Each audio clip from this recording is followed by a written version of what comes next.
Pandey oleh Muntasir Wandiman. Dahulu di bagian hilir negeri Tamiang hiduplah sepasang suami istri dengan nama si Kulo dan si Subang Andang. Usia Kulo agak tua dan gigi bagian depannya ompong semua. Perawakannya yang sedang agak pendek membuat Kulo terlihat agak gemuk, ditambah lagi perutnya yang buncit. Kulo memiliki kebiasaan, yaitu kemanapun dia berada di dalam kampung tersebut, Kulo selalu menggunakan celana buntung atau seluar puntung, sedikit di bawah lutut. Kain sarung diselempangkan di bahu dan baju disangkutkan di bahu. Kulo memilih karena akal peluohnya, ia dikenal dengan nama Bape si Pandey. Si Subang perempuan sederhana, bijak, serta rajin bekerja. Badan tinggi, semampai, berkulit sawo matang. Kehidupan Bape si Pandey dan si Subang di kampung agak susah. Dan pada suatu sore menjelang maghrib, Subang menyuruh si Pandey untuk memasang bubu berinjap 2 yang dibuatnya sendiri menggunakan bambu untuk dipasang di pucuk pohon mentalon dalam kolam. Jarak kolam dari rumah sekitar 500 meter.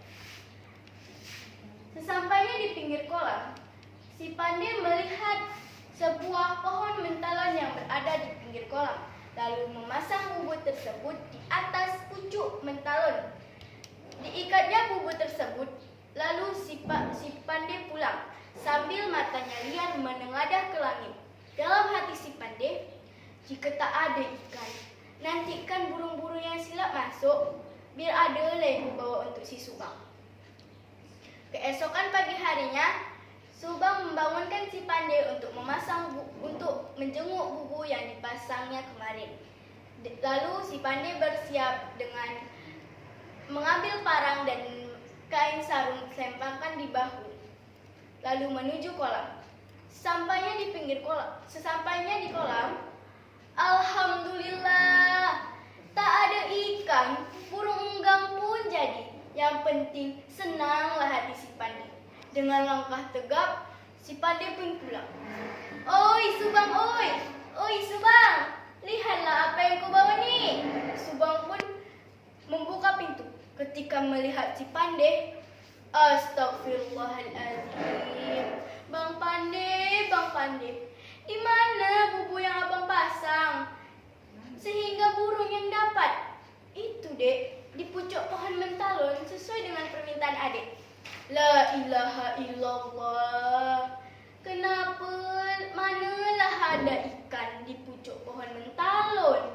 Kan Subang cakap, abang pasang di bawah pucuk mentalon dalam kolam, bukan di pucuk mentalon, Bang Pandey. Sore hari, bubu dipasang kembali. Karena waktu sudah mendekat maghrib, Pandey pun pulang sambil berlari. Keesokan pagi harinya, Pandey pun menjenguk bubu tersebut.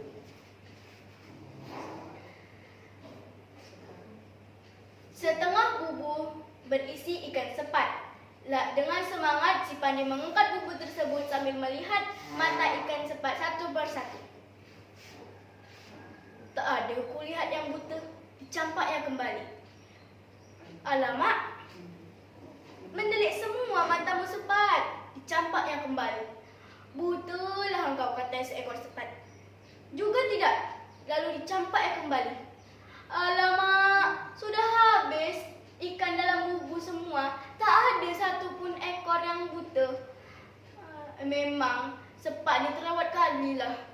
Apalah nak kucakapkan pada si Subang ni, pasti dia marah sekali. Sampainya di rumah, tiba-tiba ia berfikir, alah mak, kenapalah tak kucolok saja mata ikan sepat tadi? Kan tak tahu si Pandey, si Subang. Lalu ia berjalan kembali. Bodoh. Kenapalah tak kucolok saja? Kenapalah diri ini tak mati saja dulu? Biar tidak menyusahkan semua orang. Sampainya di rumah, si Subang menanyakan kepada si Pandey. Bang Pandey, lama sekali ya bang di kolam. Pasti banyak dapat ikan sepat kan? Si Pandai pun tidak menyahut. Lalu si Subang menggoyang-goyang bahu si Pandai sambil mendesak. Karena tak tahan lagi untuk berdiam, si Pandai pun menjelaskan semuanya. Sebenarnya, alhamdulillah kalilah sang abu tadi berisi ikan sepat. Tapi satu ekor pun tak ada yang buta seperti Subang minta. Jadi semua ikan sepat tadi abang lepaskanlah. Pulanglah abang. Astaghfirullahalazim. Kenapalah bertambah-tambah bodohmu abang? Ikan buta yang Subang maksud, bukanlah buta matanya Bang Pandai. Si Pandai pun menjawab, tapi ikan bodoh yang macam abang yang mau masuk bubuk, bukanlah buta matanya. Si Pandai balik marah. Makanya Subang tu cakap yang betul, jangan berkias-kias. Abang tak pandai nak berkias. Yang buta tu mata, yang tuli tu telinga, yang bisu lidah. Jangan ikan bodoh dibilang ikan buta. Bodoh ya bodoh, buta ya buta lah. Jangan dibalik-balik apa yang Subang cakap tu. Apa Subang mau jalan terbalik? Nak balikkan dunia ni? Subang. Lalu Subang berfikir untuk mengerjai si Pandai karena ia yang pura-pura bodoh tersebut. Bang, sebenarnya apa yang abang takut di dunia ini? Tak adalah. Dengan hantu, abang takut ke? Hantu? Tak takut abang. Dengan harimau bang? Harimau pun tak kutakuti. Lalu Subang terdiam. Bang, semua orang ni rasanya ada yang ditakutinya. Masakan abang tak ada? Tak mungkinlah bang. Lalu ia pun menjawab, oh iya, ada yang abang takuti. Sangat takut pun. Apa tu benda bang? Macam mana suaranya? Binatangnya kecil, tapi suara besar. Begini suaranya. Kuang, kuang, kuik, kuik. Di mana abang pernah jumpa tu bang? Kadang ada di sawah, dalam parit, waktu maghrib, subuh pun dia datang. Oh, takut juga Subang dengar abang. Hati-hatilah bang, jangan jumpa dengan kuang kuik tu. Ilah dek, abang pun takut. Subuh-subuh, si Subang membangunkan si Pandai untuk menakut-nakuti si Pandai. Untuk Pandai ke kolam. Sampainya di kolam, si Pandai pun mengikuti si Subang pun mengikuti si Pandai. Lalu si Pandai masuk ke dalam kolam. Si Subang pun mulai menyuarakan suara tersebut. Kuang kuik. Lantas si Pandai kaget. Lalu ia menjawab suara tersebut. Sekali kuangmu pun tak kutakuti. Lalu menyuarakan suara tersebut lagi. Kuang, kuang, kuik, kuik. Pandai pun menjawab suara tersebut. 2 kali kuangmu pun tak kutakut. Ketiga kalinya, kuang, kuang, kuang, kuik, kuik, kuik. Kali ini rasa bulu roma si Pandai mulai berdiri. Lalu ia menjawab suara tersebut dengan kuat-kuat dan berirama.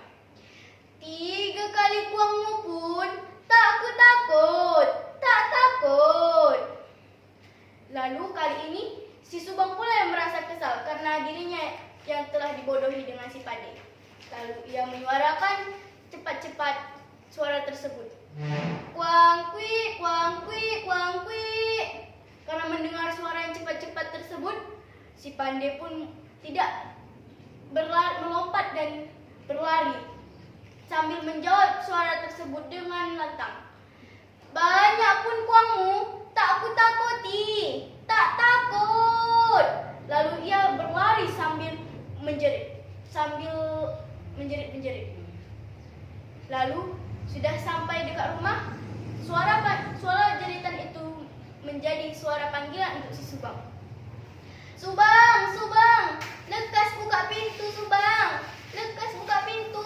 Tanpa sadar, dia menabrak pintu tersebut, lalu melompat ke atas kasur selimut. Lalu Subang pun datang. Apa bang? Kenapa? Dia datang. Siapa datang bang? Itu si Kuang Pi. Coba Subang lihat. Mungkin dia masih ada tuh di depan pintu. Lalu si Subang pun membuka pintu. Udah bang, tak ada. Makanya bang, hidup nih jangan banyak akal. Akhirnya kita yang dimakan akal. Iyalah Subang, abang sesal. Nanti kita abang nak sungguh-sungguh bekerja. Subang mau kan kawani abang bekerja? Iyalah bang, siapa lagi yang nak kawani abang bekerja selain Subang? Lalu mereka pun memulai hidup baru dan dengan serius membangun ladang dan menjual sayur-sayuran tersebut untuk mencukupi kehidupan sehari-hari. Sekian dari saya. Wassalamualaikum warahmatullahi wabarakatuh.